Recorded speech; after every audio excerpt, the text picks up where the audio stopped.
ทักทายสบายดีเด้อสบายดีตอนเที่ยงพี่น้องมากินข้าวเที่ยงด้วยกันวันนี้ซื้อลาบเนื้อมากินพี่น้องลาบควายลาบดิบขึ้นอยากเท่ๆแซ่บๆก็เลยให้ซาวน็อตไปซื้อบริถ่ายซาวน็อตเลยเพิ่นอายเป็นบริถ่ายถงหนึ่ง10,000 กีบเงินไทยกับประมาณ80 บาทนี่แหละพี่น้องแล้วก็ซื้อกาแฟนมแน่ถงนมเขาซื้อยาลาบนี่เขาสิแถมน้ำซุปให้ถงหนึ่งลาบควายพี่น้องมากินนำกันเดี๋ยวกาแฟนมก่อนน้ำซุปกินข้าวนั่งกันข้าวเศร้าบ่ได้กินเพียงเลยกินข้าวสวยบัดเดียว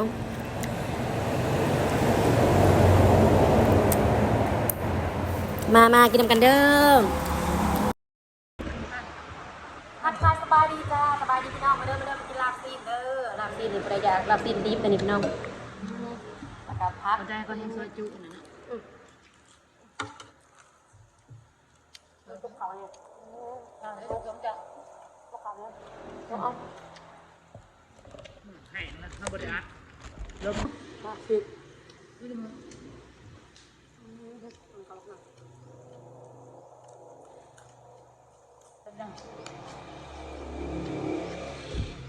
ไม่ได้คอยขายของขายคลิปหรอกมันจะมีทอนโลซาวหรอครับทอนแต่ในตลาดรู้15แล้วตลาดก็ลงเลยทอนยังบ่ลงเนาะเพราะว่ามันขายถึงคนในบ้านมันไม่ได้ส่งตลาดมันหูราคา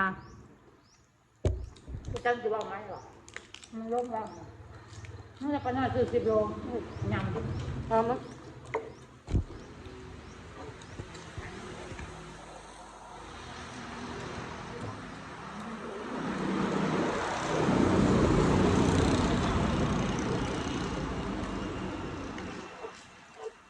นี่เนาะตับเนาะร้านเดินกันร้ายคนเนาะร้ายคนเลยเรามืออะไรดิที่ได้ซักกำลังข้างหน้าถ่วยแล้วเนาะตามก็จะไปตลาดแค่ล่างปี๊ดบินดีกับอ่ะตัวบ่จำไปซอยเนาะตามไปซอยอาบุญร่างมันจะได้มันมีอะไรแต่ก็เนี่ยหมดอื่นที่น่าไปผ่าไปมาเขาได้หลายล้านนะครับน่ารู้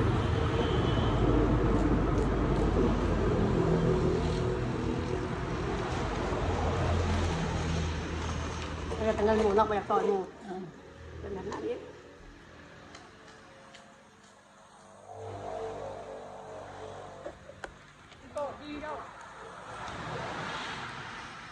หลักสิ่งดิบเป็นมันจะมีตับเห็นเนาะอาจารย์แบบชื่อไว้ตับบีป้อมแล้วก็บะหมี่ซื้อมาสิใส่อาจารย์ต่างกันเด็กคนของพวกนี้ปลาอยู่เนาะขายทำปลาเลยควายมันดำ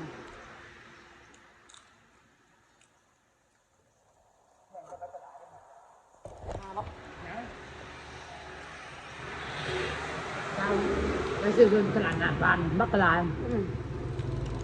มาเกาะมาเครือเป็นไปคนเดียวเป็น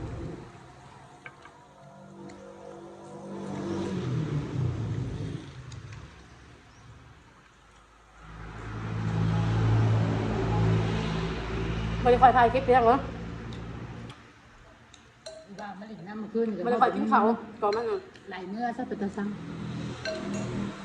ที่แต่พอแต่หมดแบบมีเงิน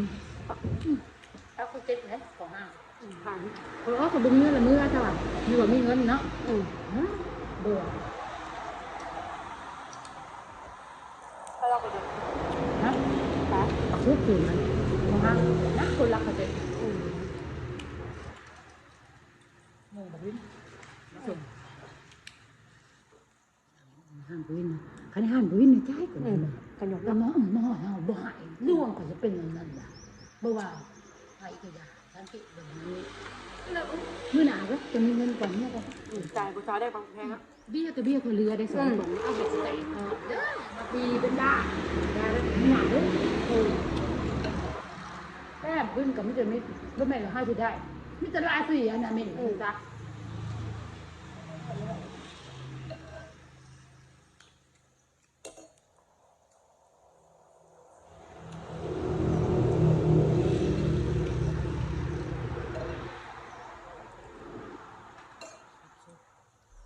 อยู่เพิ่ม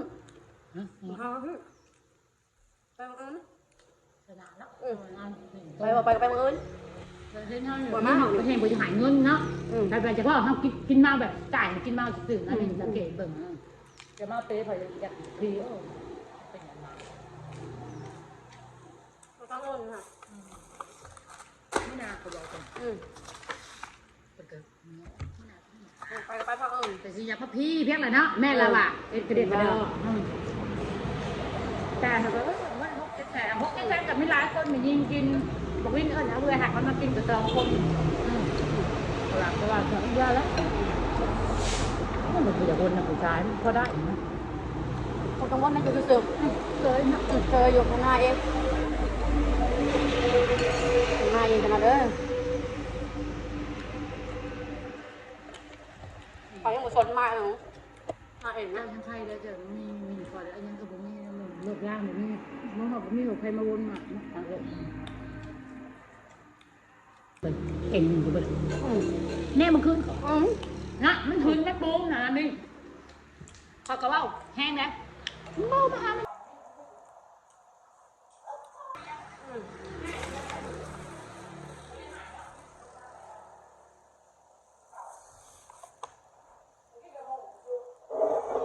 ต้ม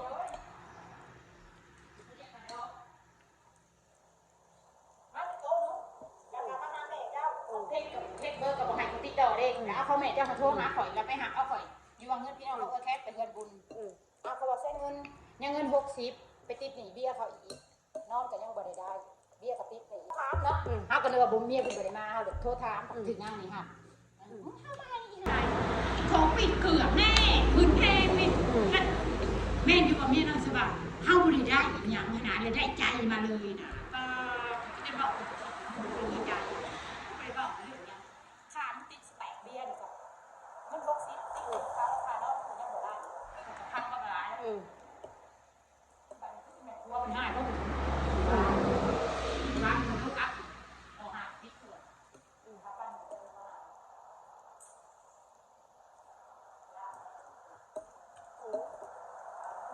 เวลาเผื่อเนาะเม็ดกินเขาจะจอดเนาะเวลาหักจังหวะ ไปสมาธิคอนนะ พวกเขายืนเขาก็ได้ดีห้อมออกเลยดิเอาหวักเมื่อยหวักดิ้นก็ได้ดิ้นเขาเห็นเบียงอิสระนี่แวบๆไปไม่ได้อยู่มาลักออกมาอีห้อมไม่ได้ข่าวช่องทิศมันว่ามันเป็นเรื่องไหนมันก็เศร้าก็ได้อยู่เขาแข็งแห้งได้อีกได้อีกเจ้าอีกได้ก็ได้อีห้อมก็คือไม่ได้เนาะข่าวช่องทิศมันไม่เมื่อยไปคิ้วเหมือนคิ้ว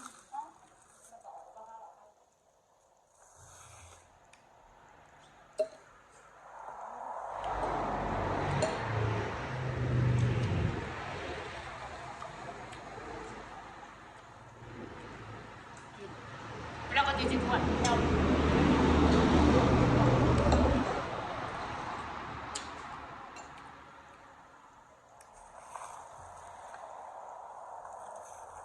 ตอนกิน2 คนผมว่าจ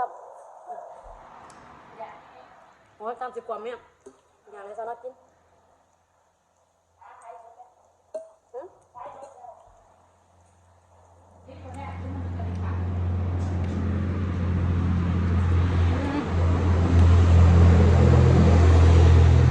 โอเค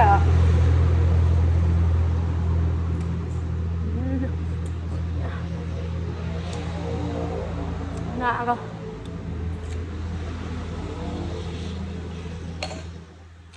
องฝากกดไลค์ กดแชร์ กดคอมเมนต์2 มินิดีนเด้อพี่น้องเด้อขอบใจหลายๆที่เข้ามาติดตามแล้วพบกันใหม่คลิปหน้าจ้าคลิปนี้ลาไปก่อนบ๊ายบาย